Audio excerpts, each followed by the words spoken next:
ইয়াবা খায়, মেয়ে নোংরামি করে, বউটা পরকিয়া করে, হাজার হাজার কোটি টাকার মালিক, ও নিজেও মদ খায় শীত হয়ে পড়ে থাকে।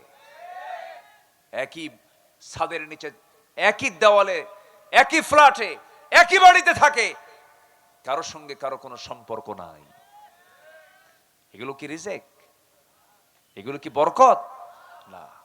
ঈমান আনবো, নেক আমল করব, গোটা পরিবার, গোটা সমাজ, গোটা রাষ্ট্র বরকতে ভরপুর হয়ে যাবে। এই জন্য সফল হতে হলে আগে 1 নম্বর পুঁজি হলো ঈমান এবং আমল। ঈমান এবং, জোরে বলেন, ঈমান এবং আমল। আল্লাহ কবুল করুন, জোরে বলি আমিন। ঈমান আনা মাত্রই পরীক্ষা আসবে, কিন্তু পরীক্ষা দেব না ইনশাআল্লাহ? বলেন, পরীক্ষা দিতে রাজি আছি তো ইনশাআল্লাহ? হ্যাঁ, ঈমান মানি হলো পরীক্ষার সম্মুখীন হতে হবে, পরীক্ষা দিতে হবে। আশাদ্দুন নাসি বালাউল আম্বিয়া সুম্মাল আমসাল ফাল আমসাল। এই দুনিয়াতে যত বড় বালা মুসিবত আসছে, এর মধ্যে সবচেয়ে বেশি বালা মুসিবতের সম্মুখীন হয়েছেন আম্বিয়া কেরাম। আপনি কোন নবীর দিকে তাকাবেন, তার বালা নাই, মুসিবত নাই? নূহ আলাইহিস সালাতু ওয়াস সালাম মারতে মারতে তাকে রক্তাক্ত করে রাস্তায় ফেলে দিয়ে যেত, কিন্তু তার দাওয়াত বন্ধ হতো না। তিনি কেমন করে দাওয়াত দিয়েছেন, ইন্নী দাআউতু কওমি লাইলান ওয়া নাহারা।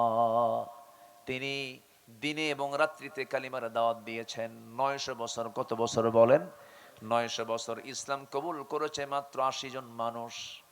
80 থেকে 90 জন মানুষ ইসলাম কবুল করেছে। আমার বন্ধুগণ, তার দাওয়াত বউ পর্যন্ত গ্রহণ করে নাই, তার দাওয়াত সন্তান পর্যন্ত গ্রহণ করে নাই। ইমরাত নূহ, ইমরাত লূত, বউটা পর্যন্ত ঈমান আনে নাই, ছেলে পর্যন্ত ঈমান আনে নাই। কিন্তু এখানে এর মানে কি আল্লাহর নবীর দাওয়াত ব্যর্থ না সফল? বলেন বলেন বলেন বলেন। তার দাওয়াত কিন্তু ব্যর্থ ছিল না। আইয়ুব আলাইহিস সালাতু ওয়াস সালামকে আল্লাহ রাব্বুল আলামিন কত বড় পরীক্ষায় ফেলে দিয়েছেন। অসুখ বিসুখ হলে পরে অনেকে হতাশ হয়ে যান। আল্লাহ তাআলা নবীকে অসুখ দিয়ে বুঝিয়ে দিয়েছেন, দুনিয়ার মুসলমান, দুনিয়ার বান্দারা, তোমরা মন খারাপ করো না, আমি আমার পছন্দের নবীকে পর্যন্ত আমি রোগ দিয়ে তাকে পরীক্ষা করেছি। আসেন দোয়া করে দেই।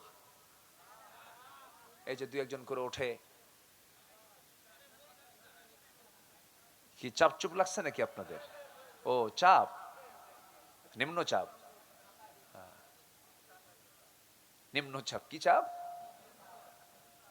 কি জানে কইলে, এখানে কি চাপ জানে কইছে না। একটু বসেন না, একটু বসেন। ভাইরে, কত সময় কত দিকে চলে যায়। আপনি তো আমাকে দেখছেন, কিছু লোক যাচ্ছে, আমি আবার দেখি, আবার এই জন্য ওইদিকে চোখ চলে যায়।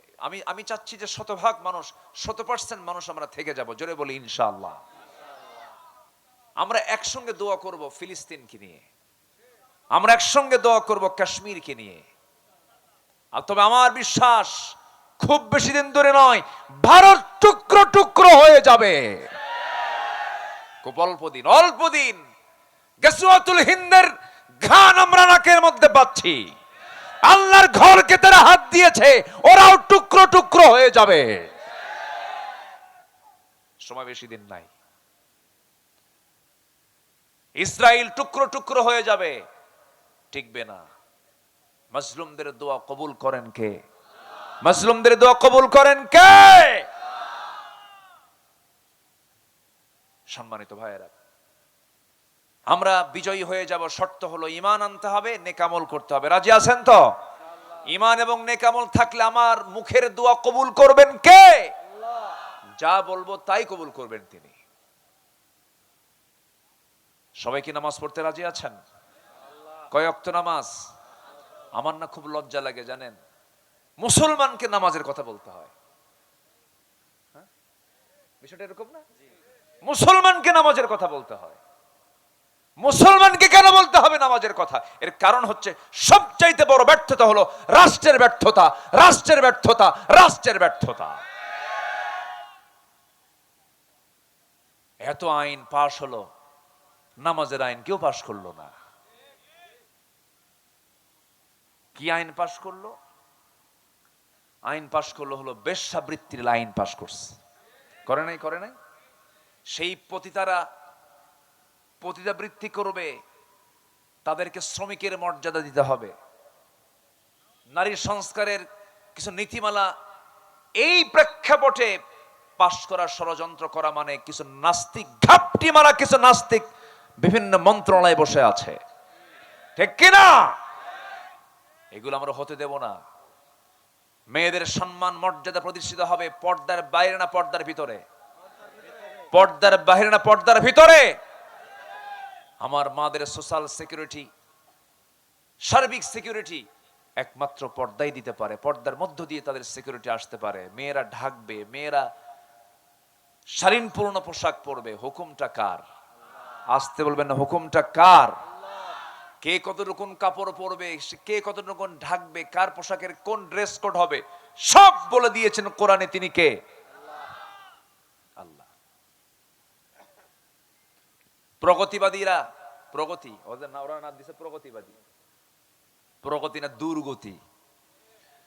এই প্রগতিবাদীরা বলে একটা পুরুষ যদি গ্রীষ্মের খরতাপে ক্যাম্পাসের সামনে যদি বুকের সবগুলো বুতাম খুলে দিয়ে যদি বাতাস নিতে পারে, একটা নারী কেন পারবে না? কত বড় জানোয়ার দেখেন।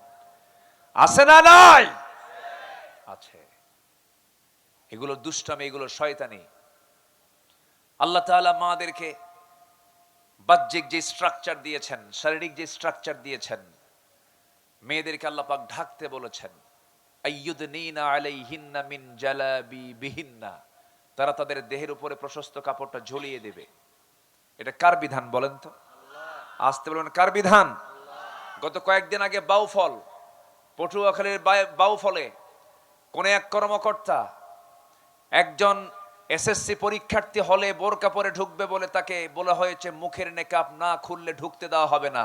এদের ধরে জুতা বেটা করা দরকার। এখনো এগুলো ষড়যন্ত্রগুলো চলছে। সম্মানিত ভাইয়েরা, সম্মানিত বন্ধুগণ, আমরা ঈমান এনেছি, নেক আমলও করব। জোরে বলি ইনশাআল্লাহ। বেনামাজি থাকবো না, নামাজি হব। জোরে বলি ইনশাআল্লাহ। বউ বেনামাজি, তাকে নামাজি বানাবো, বলবো নামাজ তোমাকে পড়তেই হবে।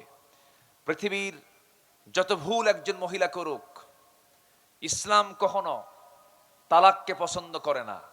ইসলাম তালাককে অপছন্দ করেছে। তালাক দিও না, বৈঠকে বসো, সমাধান করো, ওয়াসলহু খাইর, অনেক কথা বলে আল্লাহ তাআলা বারবার বলছেন তোমাদের সম্পর্ক তোমরা অটুট রাখো।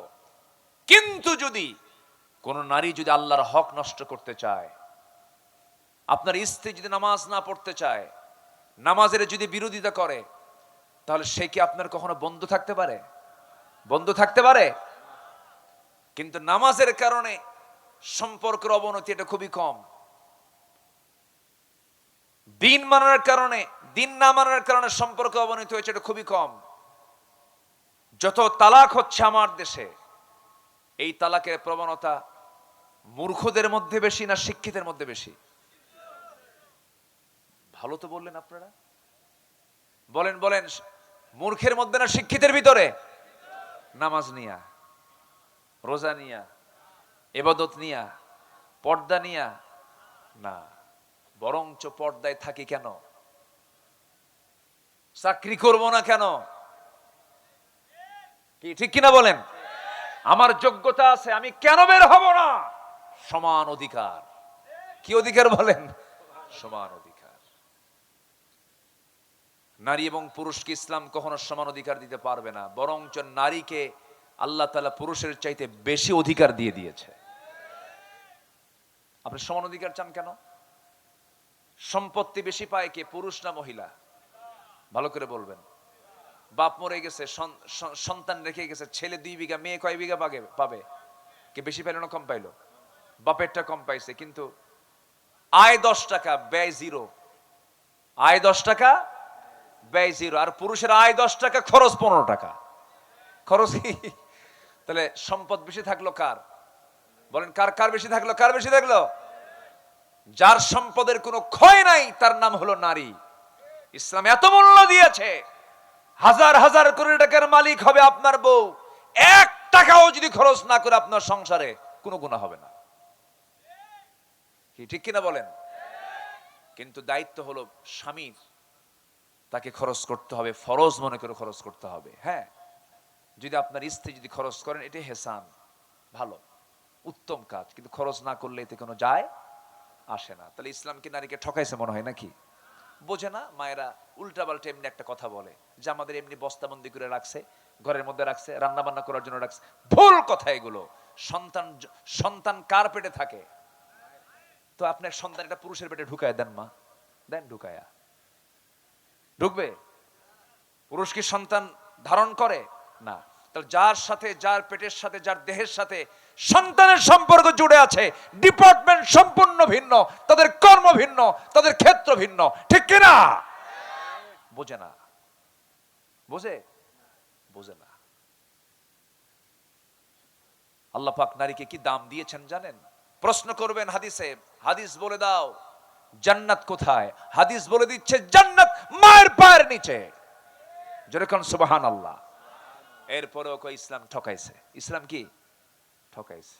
এগুলো ভুল কথা, এগুলো বোঝে না, জানে না, এই জন্য এই সমস্ত কথাগুলো বলা হয়। জানেন এই পৃথিবীতে একজন নারী দুনিয়াতে বসে জান্নাতের খাবার খেয়েছেন, বলেন কোন মহিলা? মারিয়াম। যেরকম সুবহানাল্লাহ, যেরকম সুবহানাল্লাহ।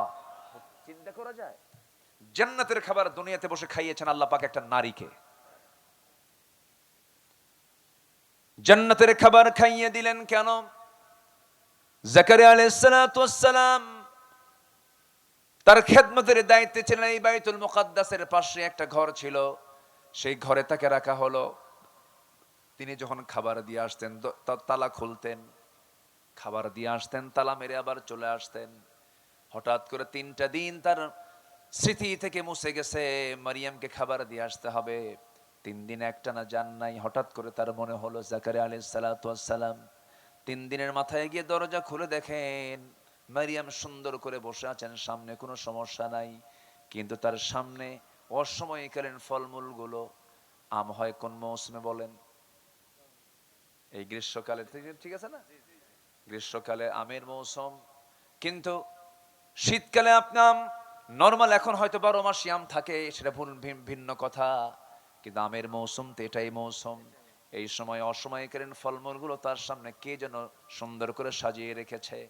বলা হলো মারিয়াম আন্না লাকি হাদা ইয়া মারিয়াম। কোরআনে এগুলো কথা আছে না নাই বলেন তো? আন্না লাকি হাদা ইয়া মারিয়াম, মারিয়াম তুমি এই সমস্ত খাবারগুলো কোথায় পেয়েছো? সুন্দর করে মারিয়াম জবাব দিচ্ছেন, ক্বালাত হুয়া মিন ইনদিল্লাহ। ও খালু, জাকারিয়া আলাইহিস সালাতু ওয়াস সালাম আল্লাহর পক্ষ থেকে আল্লাহ আমার জন্য স্পেশালি জান্নাতের খাবার পাঠায় দিয়েছেন। ভরসা কার উপর ছিল? আপনিও ভরসা করেন মা, আল্লাহ আপনার রিজিক দিয়ে দিবেন। বলে যে পুরুষ চাকরি করবে, আমিও চাকরি করব। হ্যাঁ চাকরি করেন, পুরুষের সাথে না, মেয়েদের মহলে চাকরি করেন। কি ঠিক কিনা বলেন? চাকরি করেন, পর্দা ছাড়া না, পর্দা সহ, পর্দা সহ চাকরি করেন, পর্দায় থেকে চাকরি করেন, কোনো সমস্যা নাই, কোনো প্রবলেম নেই।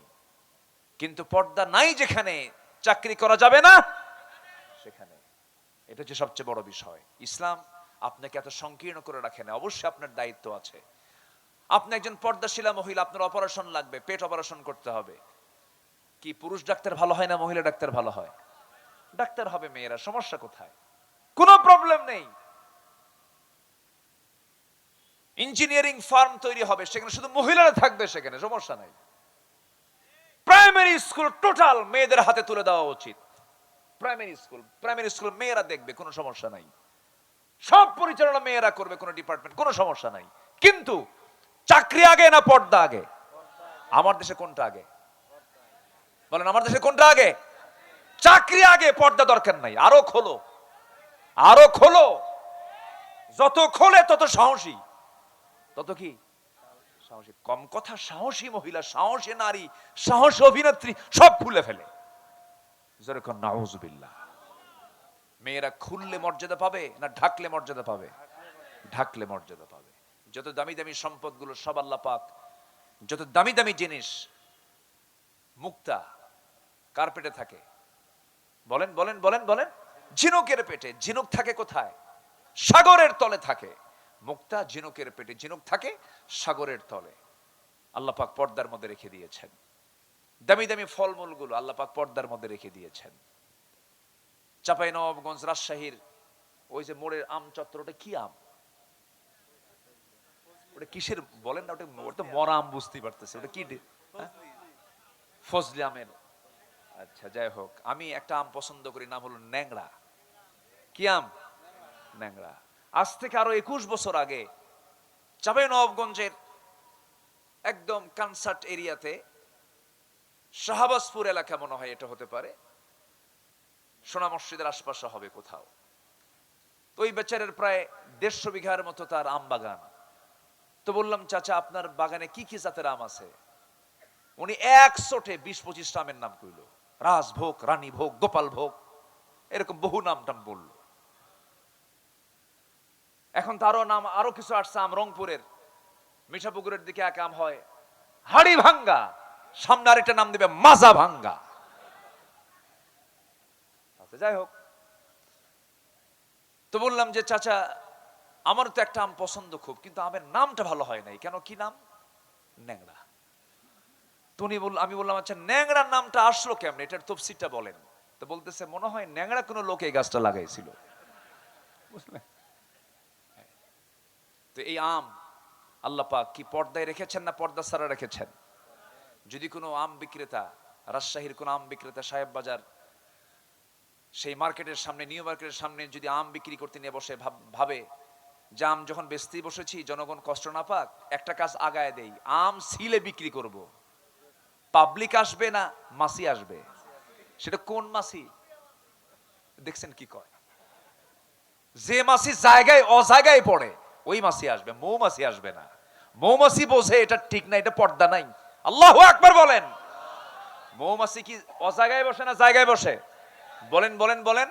কারণ মৌমাছি সংগ্রহ করে আমার আপনার ঔষধ। আল্লাহু আকবার বলেন। অ্যান্টিবায়োটিক ঔষধ। কি ঔষধ? অ্যান্টিবায়োটিক। আপনার ঘা হয়েছে, কেটে গেছে, ফেটে গেছে, মধু লাগায় দেন, ঠিক হয়ে যাবে। মধু, এই মধুর ডিপার্টমেন্ট আল্লাহ পাক ছেড়ে দিয়েছেন মানুষের হাতে না মৌমাছির হাতে? মানুষের হাতে কেন দেন নাই বলেন? চোর। মৌমাছি মধু বানায়, 450 মৌমাছি 20 লক্ষ ফুলে যাতায়াত করে, 13 লক্ষ মাইল পরিভ্রমণ করে 1 পাউন্ড মধু সে তৈরি করে, তার পেটের মধ্যে নিয়ে সুন্দর করে মৌচাকে রেডি করে। আর সেই মধুর ভিতরে মানুষ মিষ্টির শিরা ঢুকায়, কয় আরো মিষ্টি বানায়া দিলাম, খা। কত বড় হারামি মানুষ! এই কথা কি বুঝতেছেন? এই জন্য আল্লাহ বলতেছে যে মধু আমি তোদের দিলাম না, যা মৌমাছিকে দিলাম, ওর ডিপার্টমেন্ট। ওয়াত আনিত্তাখিদি মিনাল জিবালি বুয়ুতা ওয়া আওহা রাব্বুকা ইলান নাহলি আনিত্তাখিদি মিনাল জিবালি বুয়ুতা। কি বলে, গাছের ডালে বাসা বাঁধো, তারপরে কি বাসার প্রাসাদের নিচ দিয়ে বাসা বাঁধো। মৌমাছির যে মৌচাক, কিয়ামত পর্যন্ত কোন আর্কিটেক্ট ইঞ্জিনিয়ার একটা মৌচাক বানাতে পারবেন। আল্লাহু আকবার বলেন। সব ডিপার্টমেন্ট দিয়েছেন, মৌমাছির হাতে ছেড়ে দিয়েছেন। ফার্মাসিউটিক্যাল ফ্যাক্টরি দিয়ে দিয়েছেন, জাহতু ফিহি শিফাউল লিন্নাস। এবং এই ফ্যাক্টরি, এই মধু তৈরি করার জন্য মৌমাছির পেটকে বাছাই করেছেন কে? মৌমাছির পেটকে বাছাই করেছেন কে? ইয়াখরুজু মিন বুতুনিহা শারাবুন মুখতালিফুন আলওয়ানুহা। কি হয়? ইয়াখরুজু, বের হয়, মিন বুতুনিহা, তার পেট থেকে, শারাবুন, কি শারাব, পানীয়, ড্রিঙ্কস, আলওয়ানুহা মুখতালিফুন, বিভিন্ন রং বেরঙের। মধুর রং কি একরকম হয়? ভিন্ন রং বেরঙের। এক একটা ফুলের মধু এক একটা রঙের হয়, এক একটা ফুলের মধু এক একটা রং আল্লাহ পাক করে দিয়েছেন। যেরকম সুবহানাল্লাহ। এই মধুগুলো সংগ্রহ করার সময়, রসগুলো সংগ্রহ করার সময় মৌমাছিগুলো মুখে নিয়ে আসে না, পেটের মধ্যে নিয়ে আসে। পেটের মধ্যে আলাদা স্টমাক আছে, মানুষের স্টমাক একটা, আর আল্লাহ পাক মধুর স্টমাক দিয়েছেন পেটের মধ্যে দুইটা। একটা তার পেটের স্টমাক, খাওয়ার স্টমাক, আর একটা হচ্ছে হানি স্টমাক, মধু রাখার এক্সট্রা স্টমাক। আল্লাহু আকবার বলেন। সেই মৌমাছি কি সাহেব বাজারের মোড়ে ওই আমের উপরে কি সেই মৌমাছি বসে? না, সাধারণ মাছি বসে। কি বসে? মাছি বসে। কিন্তু মাছি বসলে কোনো ক্ষতি হবে না যদি পর্দায় থাকে। আর যদি পর্দা খুলে ফেলে, শুধু একটা মাছি ঢুকবে তোর 14 গুছি ডায়রিয়া হয়ে মরবে, ঠিক কিনা? অতএব যে মহিলার গায়ে পর্দা নাই ওটা ডায়রিয়া, ওটা কি বলেন? রোগী বাঁচা অসম্ভব, শেষ হয়ে যাবে, অসুখ বিসুখ সৃষ্টি হবে। জেনা আছে যেখানে, নতুন নতুন রোগ আছে সেখানে। এই যে করোনা আসছিল, এগুলো সব জেনার ফসল। কিসের ফসল বলেন? গনোরিয়া, সিফিলিস, এইচআইভি, এরপরে যত বড় বড় জটিল রোগগুলো আছে, সমস্ত রোগের মূল কারণ হলো অবাধ যৌনাচার, অবাধ যৌনাচার, পর্দাহীনতা, পর্দাহীনতা। এই জন্য মা বোনদের পর্দায় থাকার দরকার আছে না নাই?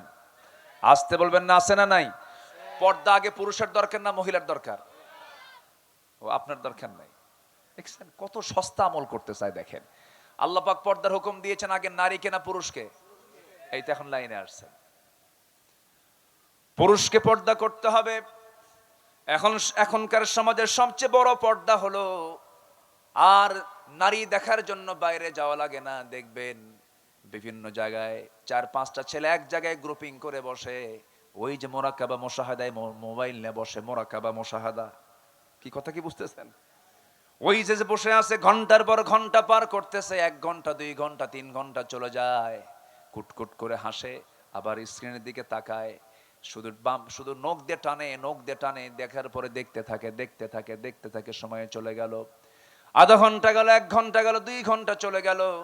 এই যে আজকে ডিভাইসটা বের করে দিয়েছে ফেসবুক, কি মুসলমানদের না ইহুদির? বলেন কার কার কার কার কার কার? ইহুদির। আপনি এটাকে নিয়ন্ত্রণ করতে না পারলে আপনার ইমানটাও হেরে যাবে। ইমান নষ্ট করার জন্য তো এগুলো নিয়ে আসা হয়েছে। এর যতটুকু উপকার আছে তার চেয়ে ক্ষতির পরিমাণ কম না বেশি?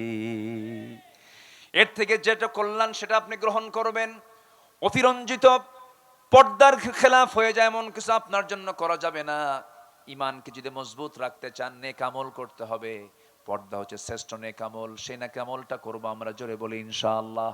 আল্লাহ রাব্বুল আলামিন সুন্দর করে বলছেন সূরা বুরুজের, আমি 11 নম্বর আয়াতের তেলাওয়াত দিয়ে শুরু করেছিলাম। 9টা কাজ করলে পরে আমরা সফল হব। 1 নম্বর কাজ চলতেছিল, নাম্বার 1 হলো ঈমান যারা আনবে, নেক আমল যারা করবে, তারা ফাউজুন কাবীর, তারা মহাসফল হয়ে যাবে। আমরা ঈমান আনবো, নেক আমল করব, 5 ওয়াক্ত নামাজ পড়বো। কারা কারা একটু হাত তুলে দেখান তো দেখি। জোরে বলি ইয়া আল্লাহ, আর জোরে বলি ইয়া আল্লাহ।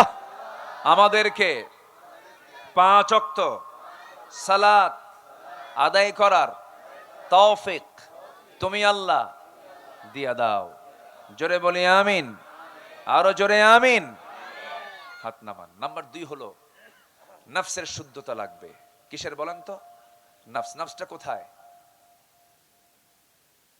নফস কোথায়? অনেকে কয় মাথায়, শ্বাসে কাম। এখন এই তো আবার প্যাঁচ লেগে যাচ্ছে না? মানে উনি এখন কোন নিয়তে যে বললেন জানি না, আমি একটু বলে দিচ্ছি। কিছু মানে আলোচকদের মধ্যে কিছু বিভ্রান্তি। এটা আত্তাকওয়া হা হুনা, আত্তাকওয়া হা হুনা আল্লাযী ইউওয়াসউইসু ফি, বলেন বলেন বলেন বলেন, সুদুরিন নাস, আল্লাযী ইউওয়াসউইসু ফি সুদুরিন নাস। ওয়াসওয়াসা দেয় শয়তান হলো কোথায়? ফি সুদুরিন নাস, মানুষের বক্ষে। কুলুবিন নাস বলেননি। কলবের দরজা হলো সদর। কলবের দরজা কি? সদর। এই সদরে এসে ধাক্কা দেয়, কলবের ভিতরে শয়তান কখনো ঢুকতে পারে না। আল্লাহু আকবার বলেন। ইয়াসআলুনাকা আনির রূহ কুলির রূহু মিন আমরি রাব্বি। অতএব নফস এই জায়গায়, আত্তাকওয়া হা হুনা, তাকওয়াটা এই জায়গা থেকে আমার সৃষ্টি করতে হবে। এটা যার ঠিক থাকবে তার সব ঠিক থাকবে। যেরকম সুবহানাল্লাহ। আল্লাহ রাব্বুল আলামিন বলেন, সফল হতে চাও, নাম্বার 2 হলো 1 নাম্বার ঈমান আনবে, নেক আমল করবে। নাম্বার 2 হলো পরিশুদ্ধিতা নিয়ে আসবে, তাজকিয়াতুন নফস নিয়ে আসতে হবে, নফসের শুদ্ধতা নিয়ে আসতে হবে। ক্বাদ আফলাহা মান তাযাক্কা ওয়া যাকারা ইসমা রাব্বিহি ফাসাল্লা বাল তু'থিরুনাল হায়াতাদ দুনিয়া ওয়াল আখিরাতু খায়রুন ওয়া আবকা إن هذا لفي الصحف الأولى صحف إبراهيم وموسى জোরে বলুন আল্লাহু আকবার। সফল হওয়ার জন্য 9টা আমল। কয়টা আমল বলেন? 9টা আমল। নাম্বার 1 হলো ঈমান, নেক আমল। নাম্বার 2 হলো পরিশুদ্ধিতা, তাজকিয়াতুন নফস, নফসের শুদ্ধতা দরকার। নামাজ আছে, রোজা আছে, হজ আছে, যাকাত আছে, দান সদকা আছে, কিন্তু নফস ঠিক নাই। দান সদকা দিলে পরে হুজুরকে বলে দে, হুজুর এত টাকা দান করলাম, জোরে একটা স্লোগান মারেন, তাছাড়া দিমু না। এ আছে না নাই বলেন তো? এটা আমার নামটা বড় করে বলেন, কি ওর কি দান হইছে? আজ থেকে দান হইছে কি ওর দান? না। এই জন্য নফসের শুদ্ধতা দরকার। নামাজে আসি 5 ওয়াক্ত, আমারে কমিটির মধ্যে রাখে না, ও নামাজই পড়ে না, ও কমিটির মধ্যে আছে। এ কি আছে না নাই বলেন? তাহলে ও নামাজ পড়তেছে কি হওয়ার জন্য? কমিটির সদস্য হওয়ার জন্য। তাহলে পরিশুদ্ধিতা হলো না। নাম্বার 3 হলো সত্যবাদী হতে হবে। সত্যবাদী হবে যারা, সফল হবে তারা। আল্লাহ রাব্বুল আলামিন সত্যবাদীদের ব্যাপারে বলছেন, যারা সত্যবাদী হবে, যালিকাল ফাওজুল আযীম, তারাই হবে মহা সাফল্য, সাফল্যবান। নাম্বার 4 হলো তাকওয়া অর্জন করবে যারা, তারা সফল হবে। ওয়া মাইয়ুতিইল্লাহা ওয়া রাসূলাহু ওয়া ইয়াখশাল্লাহ ওয়া ইয়াত্তাকিহি ফাউলাইকা হুমুল ফাইজুন। জোরে বলুন আল্লাহু আকবার।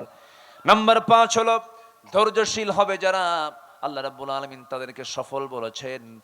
ইন্নী জাযাইতুহুমুল ইয়াওমা বিমা সাবারু আন্নাহুম হুমুল ফাইজুন। জোরে বলুন আল্লাহু আকবার। নাম্বার 6 হলো আল্লাহ এবং তার রাসূলের যারা আনুগত্য করবে তারা মহা সাফল্যে সাফল্যবান হবে। ওয়া মাইয়ুতিইল্লাহা ওয়া রাসূলাহু ফাকাদ ফাযা ফাওজান আযীমা। জোরে বলুন আল্লাহু আকবার। সৎ কাজের আদেশ দেবে যারা, অসৎ কাজের বাধা দেবে যারা, তারাও সফল হবে, তারাও মহা সাফল্য সাফল্যবান হবে। আল্লাহ রাব্বুল আলামিন সূরা ইমরান 104 নম্বর আয়াতে বলছেন, ওয়াল তাকুম মিনকুম উম্মাতুন ইয়াদউনা ইলাল খায়রি ওয়া ইয়া'মুরুনা বিল মা'রুফি ওয়া ইয়ানহাউনা আনিল মুনকার ওয়া উলাইকা হুমুল মুফলিহুন। জোরে বলুন আল্লাহু আকবার। নাম্বার 8 হলো তওবা করবে যারা, সফল হবে তারা। তওবা নাই, সফলতা নাই, তওবা নাই, মাফ নাই, তওবা নাই, আল্লাহর রহমত নাই। তওবা করব কার কাছে? আল্লাহর কাছে। সব সময় না এক সময়? বলেন, এক সময় না সব সময়? গুনাহ আছে যার, তওবা করতে হবে তার। আমাদের জীবনে কারো গুনাহ নাই? গুনাহ আছে? গীবত হয়, হয় গীবত হয়। গীবত কাকে বলে? আমি খুব প্রচন্ড ভয় পাই, ওই তাফসীর যেদিন পড়েছি সেদিন থেকে প্রচন্ড ভয় পাই, অবলীলায় কেমন করে গীবত গুলো করা হয়। যদি কেউ কারো গীবত করে, গীবত হলো ওই পরচর্চা, ওই গুনার কাজ। ধরুন ভাইটা একটা ভুল কাজ করে ফেলেছে, সেই ভাইয়ের কথাটা আমি ভাইকে না বলে আমি অন্য কাউকে বলে বেড়ালাম, সত্য ঘটনাই, কিন্তু এটা তার বলে বেড়ানোটা অপছন্দের কাজ। এটা হলো গীবত। এটা কি বলেন? গীবতের কাজ। এই গীবত করে যারা মরে যাবে, যার নামে গীবত করা হয়েছে, সেই দিন কিয়ামতের দিন যে গীবতকারী, যে গীবত করেছে, যার গীবত করেছে, যে গীবত করেছে, তার সমস্ত আমলনামাগুলো বিকাশ হবে। যার গীবত করা হয়েছে তার আমলনামায় কি হবে? বিকাশ। বললেন তো, আমলগুলো ট্রান্সফার হয়ে যাবে। আমল ট্রান্সফার যখন হয়ে যাবে, ওই বান্দা বলবে, আল্লাহ এত রাতের তাহাজ্জুদ গেল কই? এত আমার জিকির আজগার গুলো গেল কই?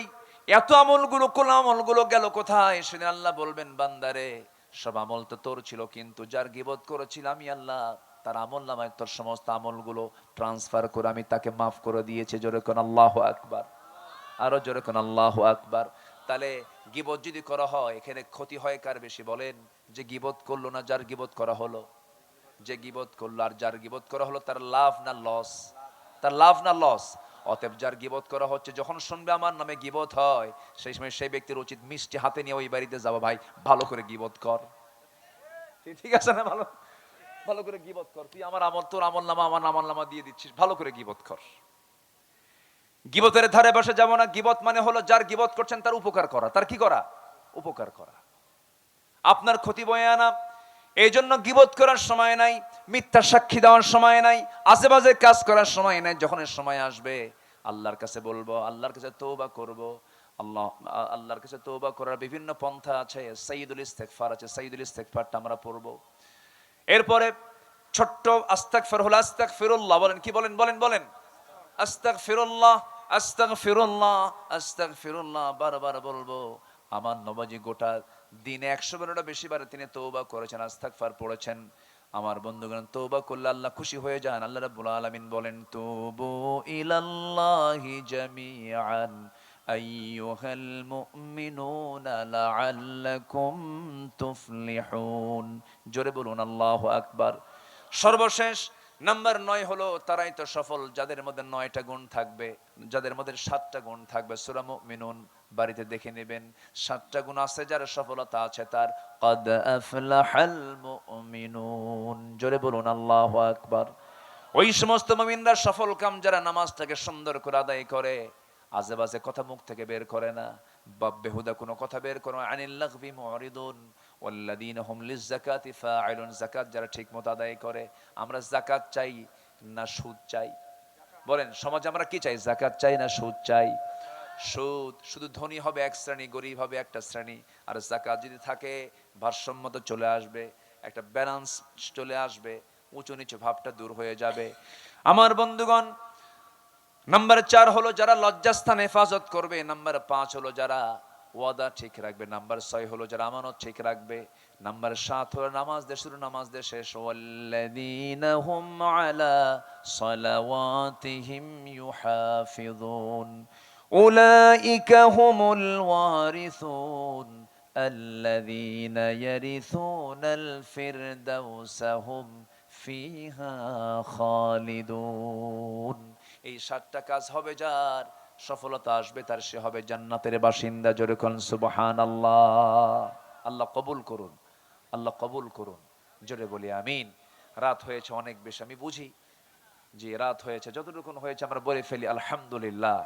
আমরা নামাজের মতো করে বসি, নামাজের মতো করে বসি। এটা কি চাতাল নাকি ধানের? হ্যাঁ, খুব ভালো তো। মানে আপনারা প্রিপারেশন নিয়েছেন, যদি ঝড় বৃষ্টি যা আসে আসুক না, এরকম আপনারা প্রিপারেশন নিয়েছিলেন। আল্লাহ তুমি বৃষ্টিও দাও, মাহফিলও হবে, এমন জায়গা চয়েস করছে। মহাবৃষ্টি হলেও জায়গা ঠিক আছে, ঠিক আছে। খুব ভালো। হ্যাঁ জি, অনেক সুন্দর হয়েছে, বলি আলহামদুলিল্লাহ। যিনি এই জায়গা